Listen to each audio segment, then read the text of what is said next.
विगत दिनों जामदार हॉस्पिटल के सामने एनएसयूआई के कार्यकर्ताओं के द्वारा जमकर प्रदर्शन करते हुए अस्पताल की मान्यता को रद्द करने की मांग की गई थी और जमकर नारेबाजी की गई थी। दरअसल प्रदर्शन करते हुए एनएसयूआई के द्वारा एक वीडियो भी जारी किया गया था, जिसमें जामदार हॉस्पिटल में आयुष्मान कार्डधारी व्यक्ति से 40,000 रुपए की मांग की जा रही थी और आयुष्मान योजना का लाभ लेते हुए इलाज के लिए आने वाले सामान को घटिया बताया गया था। जिसके बाद एनएसयूआई के कार्यकर्ताओं ने एकत्रित होकर जमकर प्रदर्शन किया था, जिसके चलते आज जामदार हॉस्पिटल के संचालक जितेंद्र जामदार पुलिस अधीक्षक कार्यालय पहुंचे और एनएसयूआई के विजय रजक के खिलाफ शिकायत देते हुए पुलिस अधीक्षक से उचित कार्रवाई की मांग की।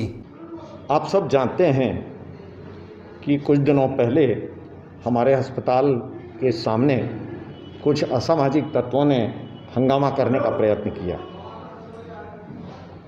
किस कारण से किया वो भी हम जानते हैं। जिस व्यक्ति ने किया वो किस विचारधारा का है, किस पद पर है और उसका आने वाले समय में इंटरेस्ट क्या है, वो क्यों कर रहा है और किस चीज़ से वो प्रेरित है और किसके द्वारा सपोर्टेड है, प्रायोजित है। ये सारी चीज़ें आप सबको और पूरे शहर को समझ में आ रहा है। अब इसका सीधा सीधा जो निष्कर्ष हमें दिखाई पड़ रहा है वो ये है कि क्योंकि मेरे अगेंस्ट कोई व्यक्तिगत उनको किसी प्रकार का कोई कारण नहीं मिला, पिछले 1.25 साल से 1.5 साल से कोरोना की भीषण महामारी में 64 वर्ष की आयु में डायबिटीज़, कार्डियक सारे प्रॉब्लम होने के बाद भी मैं लगातार काम कर रहा हूँ। एक दिन मैं घर नहीं बैठा, एक दिन मैंने मरीज देखना नहीं छोड़ा। प्रदेश के स्तर पर जो जिम्मेदारियाँ दी गई वो सब मैंने पूरी की। तो अब इनको लग रहा है कि आने वाले समय में जो इसका राजनीतिक दृश्य है उसको देखते हुए कि अब इनके ऊपर व्यक्तिगत आक्रमण किया जाए और उसके लिए एक झूठ का सहारा लेकर के प्रयत्न किया। जिस व्यक्ति को इन्होंने उस तथाकथित क्लिप में दिखाया वो हमारा फ्लोर सुपरवाइज़र है, मतलब एक फ्लोर पे काम करने वाला टेक्नीशियन है, ना तो वो अधिकृत है इस प्रकार की कोई बात करने के लिए और ना ही उसके पास जाना चाहिए। हमारे अस्पताल में डॉक्टर ज्योति सिंह जो बहुत सीनियर डॉक्टर हैं, MBBS डॉक्टर हैं, अनुभवी हैं, आयुष्मान की नोडल अधिकारी वो हैं, जो कुछ भी बातचीत होती है वो ज्योति सिंह से होती है। और आयुष्मान तो छोड़ दीजिए, पिछले 40 सालों में हजारों मरीजों का निःशुल्क इलाज हम कर चुके हैं, ऑपरेशन कर चुके हैं, कैंप्स कर चुके हैं।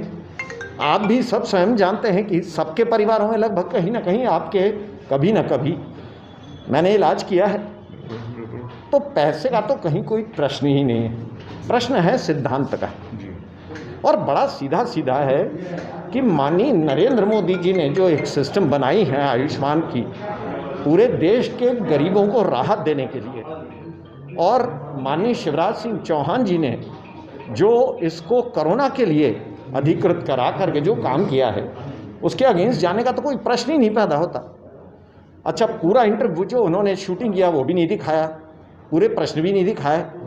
वो बेचारा डर गया, 4-5-6 लोग आकर के बॉडी लैंग्वेज डराने धमकाने लगे, उल्टी सीधी बातें करने लगे। बल्कि मैंने जो उससे पूछताछ की हमारे उस कार्यकर्ता से, तो उसने मुझे ये बताया कि वो लोग ये चाहते थे कि किसी और मरीज का इलाज किसी और के नाम से कराया जाए।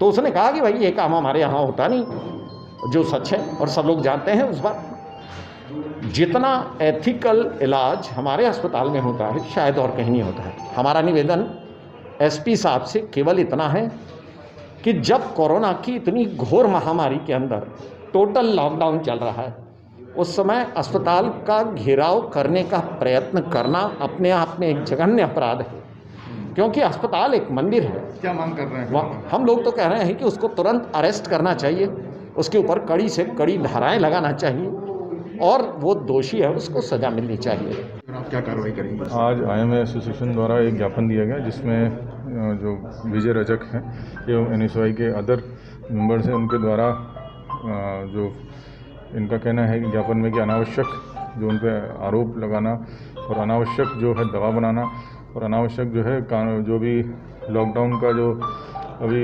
इन्फोर्समेंट चल रहा है, उसके विरुद्ध जाकर के प्रदर्शन करना, ये ऐसा ज्ञापित किया गया। इस पर पूरा संज्ञान लेके हम विधिवत कार्रवाई करेंगे।